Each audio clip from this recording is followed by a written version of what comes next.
I made a list of 100 things I learned vlogging for 100 days.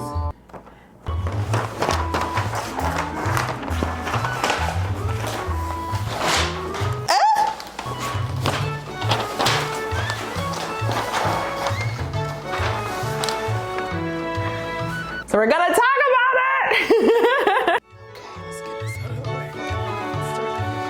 Here we go. Hey guys, welcome to my channel. If you're new here, hi, my name is Sophie. Everybody calls me the Odditty, but if you're new here, you're probably like, well, girl, what are you talking about? 100 days? Did you vlog for 100 days? I did last year. Okay, so we're gonna talk about why I decided to actually even vlog in the first place. First of all, a lot of things I'm gonna say in this video does not negate the fact that the people who watched those 100 vlogs, I am so grateful. Like, I see you, I thank you. Like, you kept me going from day 1 to 100. I love you so much. Anything I say here exists in relation to this sentiment, okay? I am so grateful. I want to make sure I put it on record to say I am so grateful that you watched me, okay? I love y'all so much. You know that. My followers, if you're already subscribed, if you're not, and this is like your first video of me, hi, please subscribe. If you're not like a newbie, then you know I love you and I'm so grateful for you in this YouTube journey I'm on. Okay. Now let's talk. I have been on YouTube since 2017, but I've never been consistent on YouTube. And when I mean consistent, I've never been consistent in terms of the kind of content I created, in terms of like the kind of videos and my style of editing. I just knew that I wanted to do YouTube, but I always just would like get nervous. If you're a YouTuber or someone who's interested in YouTube, YouTube is so hard to conquer. Like, it's so hard to figure out what your style is. It's so exhausting because it takes you longer to edit your YouTube videos. YouTube is so vast and it's so big and it's so overwhelming. So usually when I would start, over the past 5 years, 6 years, over the past couple of years since I started my channel, I would be consistent for like 3 months and then I would just drop off. And I'll be consistent again and I'll just drop off. And I did that over and over for the past 6 years. And then last year I was like, you know what? Enough! Enough is enough, Sophie. No, never again. Also, I feel like this mic is just giving you like, I'm a preacher. Sorry. ADHD, my bad. Anywho, I chose to start because I wanted to actually push myself to be consistent. So I wanted consistency, I wanted community, I wanted to learn and create my own style. Because if you have to film, edit, and post 100 videos, at some point you're gonna figure it out. I definitely didn't need to do 100 days.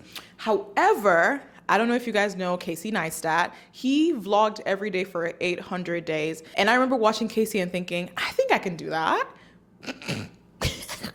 I failed. I failed at YouTube and we'll talk about it.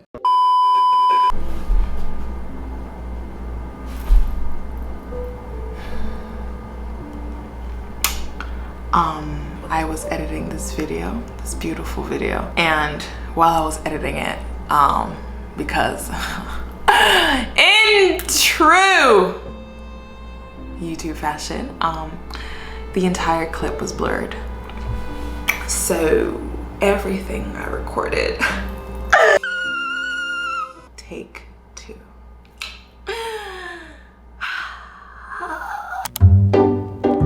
Okay, first thing I learned out of 100 things, JK, we're only talking about 10 things, okay? I don't know, by this point of the video, I hope you know that it's just 10 things we're talking about. Because YouTube is hard AF, okay?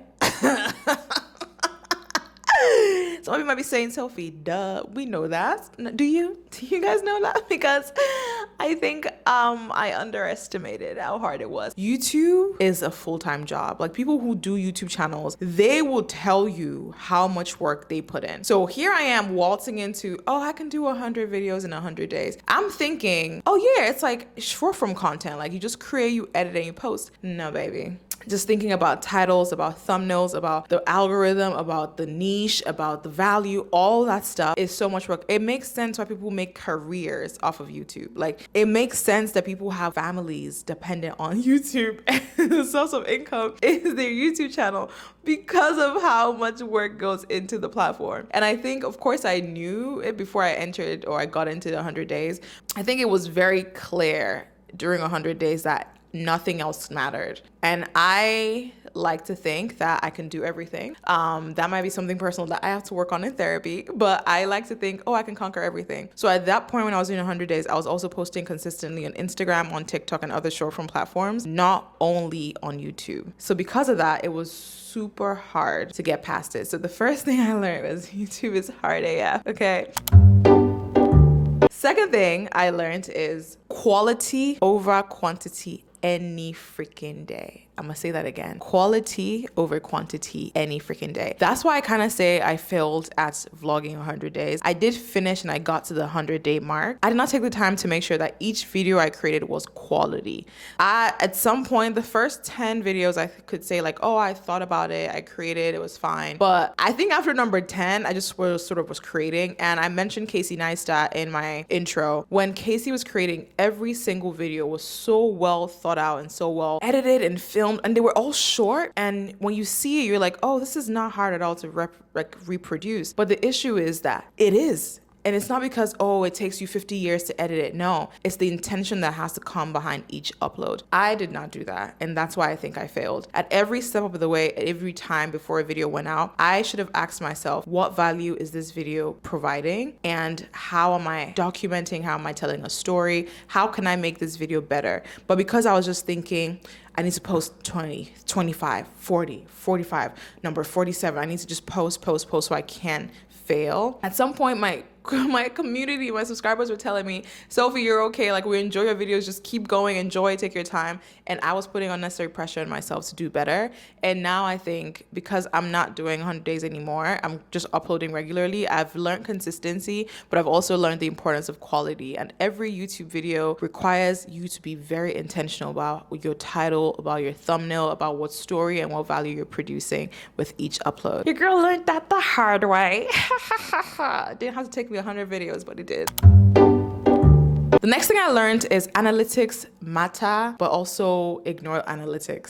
The biggest thing that I did throughout 100 days was try not to check my analytics, because I've heard the idea of like, if you check this, you're gonna get discouraged, you're gonna not focus on creating, you're just gonna focus on like whether or not people are watching it. But the issue is, if you're not looking at your analytics, how can you tell what your audience likes? So there's so many videos out of those 100 videos I posted that my audience really like they enjoyed certain videos more than others. And if I'd picked up on that pattern quicker, I would have been able to recreate more of those type of videos for them, because my job here is to entertain you guys, share my life, have you get some level of value from it. And I didn't put enough emphasis on looking at what you were telling me through the data about my videos, so I could do more of those videos. So next thing I know for sure what I'm doing right now is I'm testing out my channel, right? I'm creating, I'm having fun, I'm loving it, I'm editing. Like, it's so much fun. Like, without the pressure of 100 days, I'm sort of figuring out what kind of content I like to share, what kind of videos, what part of my life I want to share. And it's so cool now because I'm looking at the analytics and the data and I'm like, ooh, they like this, they don't like that, they like this, because every part of me doesn't have to be for everybody, right? So that is something that I definitely think analytics helped me figure out.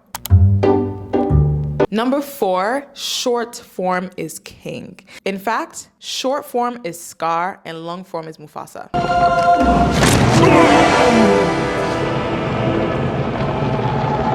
Long live the king.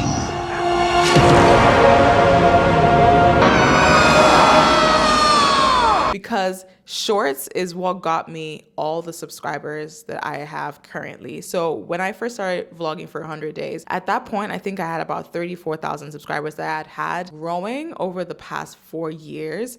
And I posted one short, I think 2 or 3 after that too, that got to like 20 million views. Those got me 100,000 subscribers. Those shorts alone got me to the finish line.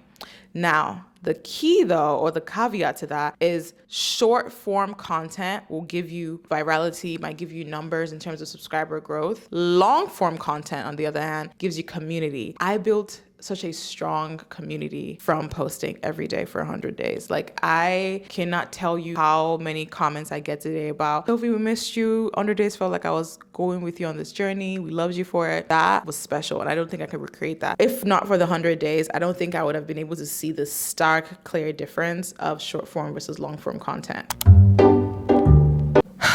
Telling good stories. Telling good stories. Telling good stories matter. As someone who loves sharing her life, I am a 20-something-year-old. I can't say what age I am. I can't. I'm older.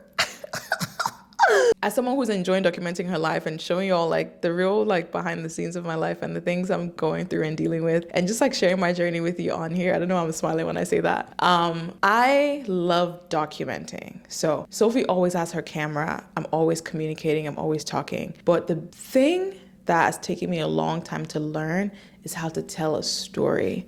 For example, anyone can post a vlog. You can post a vlog, I can post a vlog. We just have to wake up, pick up the camera, put it on the angle, sit down, say hello, record your day, back to back to back to back, end your day, fini. You've documented, you've vlogged. To tell a story is different because angles matter, voiceovers matter, graphics, text, video, color scheme, outfits, everything is what makes a vlog a vlog.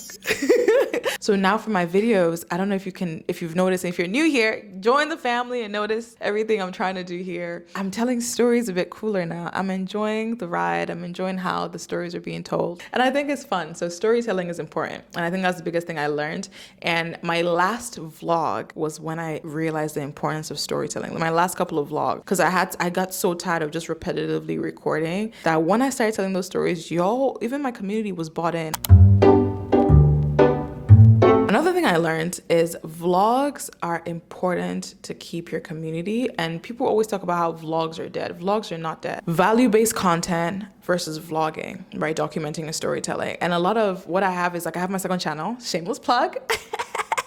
This is the Odditty, and on that channel I'm going to be, doing goofy stuff. Just stay tuned. There's a lot of cool stuff happening on that channel. But on this channel, I wanted it to be behind the scenes. Vlogs are great to document routines, ideas, all that stuff, but videos like this are able to bring other people in for like insight. So a video of like a productive morning routine versus 5 things I use to be my best productive self. You see the difference? Like those two are still under the same bag. One is going to be for those who are interested in productivity, and the vlog is like, oh, I'm interested in seeing what she's doing, and also productivity. Like that is what I also realized. And so a lot of my videos during vlog time, they were all vlogs, which is great, fantastic. But since I wasn't telling any stories and I also wasn't sort of like figuring out how to attract new audiences, a lot of my videos were just for my community. And again, I don't regret that. I love that I did that because I think people who watch my videos are very special, and we've built such a community, and it's just been amazing. But for me to grow, it would have been important for me to realize, hey,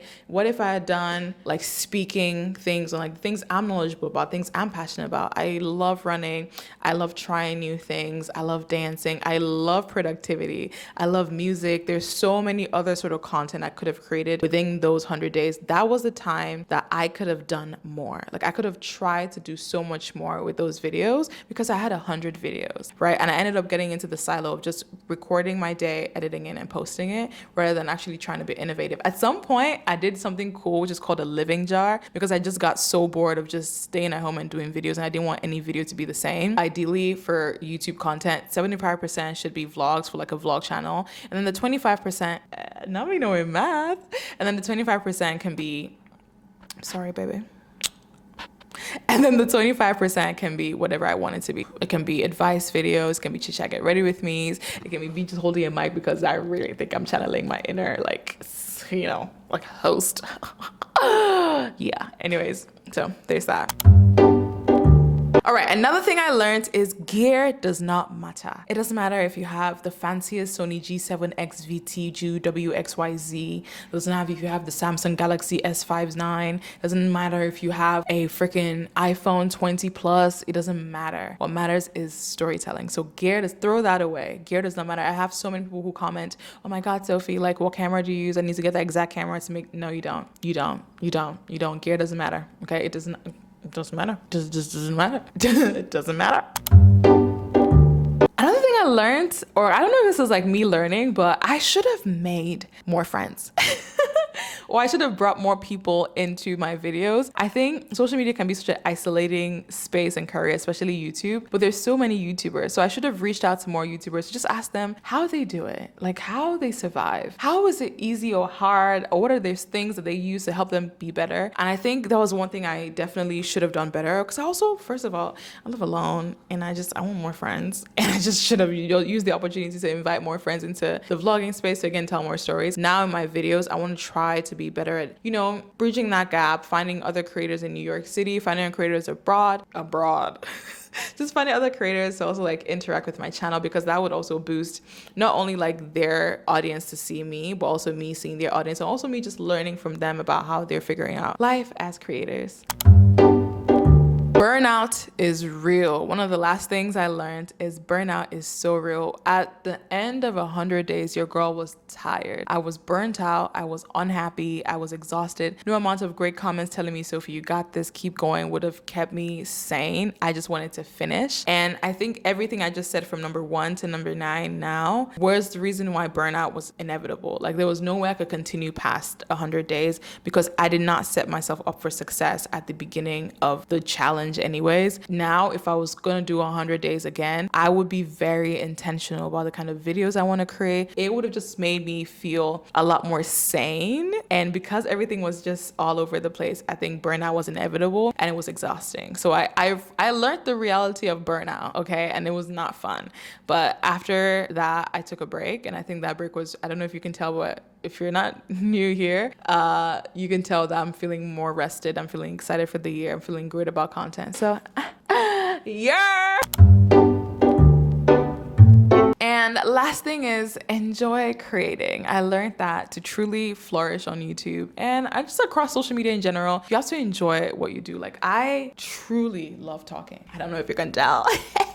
And now I have a mic. I love talking. I love talking. I love talking. I love talking. I love talking. I love talking. I love the camera. I love recording. I love sharing. I love everything about social media and YouTube. And I've stumbled upon this and I love it so much. And it's my joy. It's fun. There's so much potential here. Love it. I love it. I love it. And I think when you go through what I did with like vlogging every day, you have to love it to keep going and come back and interact. Even when the numbers don't seem great or you're struggling with how much you're growing, passion will keep you sane. And the passion is what keeps me sane every time. I do really well on other platforms, and YouTube has been that one platform that has been so hard for me to conquer, in sense of like, I feel confident that every video I produce is going to attract the right audience and they're going to enjoy it. And I feel like now I've just started posting, I think this is my 4th video, I think this year. So I'm still brand new to it. Again, I feel like I started fresh with this channel this year, but it feels like I'm figuring it out. I'm figuring out how important titles are, how important thumbnails are. As a young creator, as a young artist,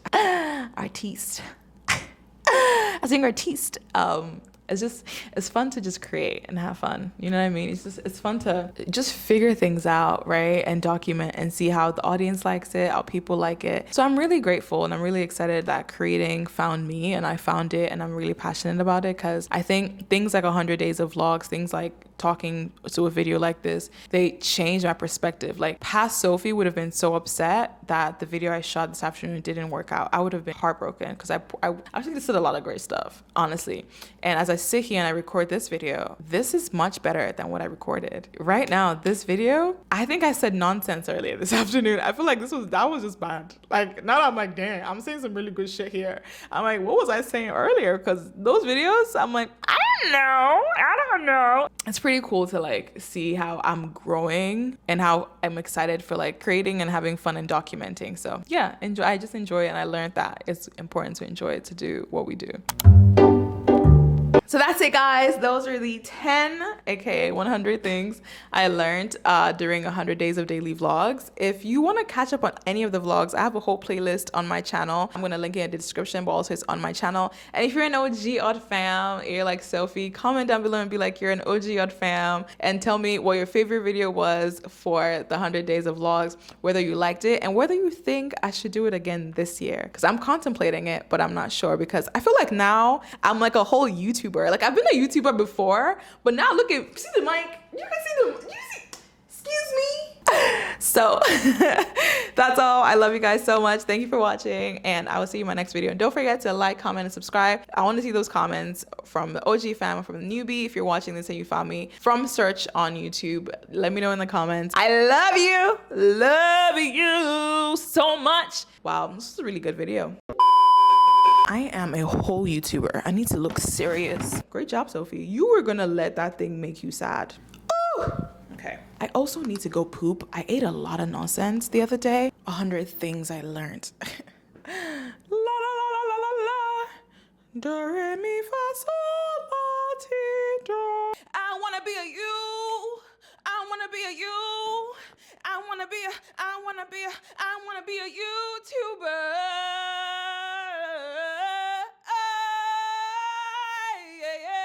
Can I balance this?